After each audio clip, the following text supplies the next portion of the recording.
Hello दोस्तों, स्वागत है एक बार फिर से हमारे YouTube चैनल पे। आइए आज एक नई सीरीज के बारे में बात करेंगे। नई सीरीज हमारा जो चल रहा था वो इंडियन पॉलिटी का पिट्स इंडिया एक्ट ऑफ 1784 के बारे में हम बात कर रहे थे। उसके कुछ टॉपिक पे हमने बात किया था और उसका कुछ सीरीज जो है वो बचा हुआ था, जिसके बारे में हम आज बात करने वाले हैं। इसमें थोड़ा सा पीछे से शुरू करते हैं। एक पॉइंट हमने पीछे से उठाया है, जैसे हमने इसमें पहले बात किया था कि it empowered the board of control to supervise and direct all operations of the civil and military और revenues of the British position India.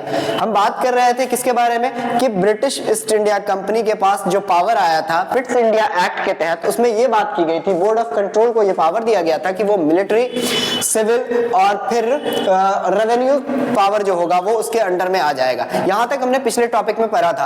आज एक नए चीज के बारे में हम इसमें बात करने वाले हैं। जो कमांड था ब्रिटिश ईस्ट इंडिया कंपनी का, उसने जो दिया था उसके बारे में बात करेंगे। Thus, the act was significant for the two reasons। ठीक है, इस एक्ट का बहुत बड़ा सिग्निफिकेंट रहा है और इसकी दो वजह थी। दो सबसे बड़ी वजह क्या थी, हम इसके बारे में बात करते हैं। फर्स्ट, पहला ये है कि the company territories in India were for the first time called British position in India. पहली बार पिट्स इंडिया एक्ट के तहत इंडिया में ब्रिटिश पोजीशन को अडॉप्ट किया गया, इवन रिकॉग्नाइज किया गया। ऐसे कह सकते हैं कि रिकॉग्नाइज किया गया। कंपनी की जो टेरिटरी थी उसको रिकॉग्नाइज किया गया, as a power, as a government recognise किया गया।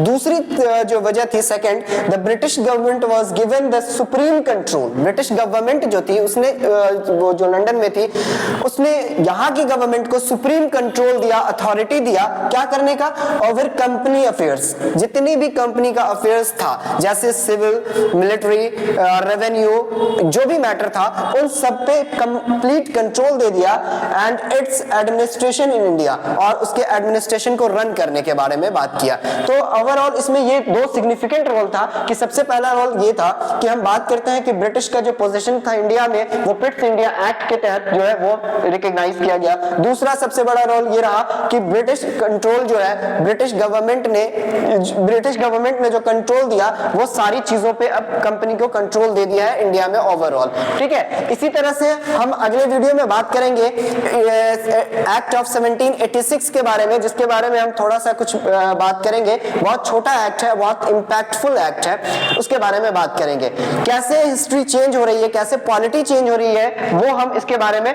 इस सीरीज में आपको बताने की और आपको समझाने की कोशिश करते हैं। हमारे साथ बने रहिए और एनर्जेटिक रहिए। बहुत बहुत शुक्रिया आपका, बहुत बहुत शुक्रिया।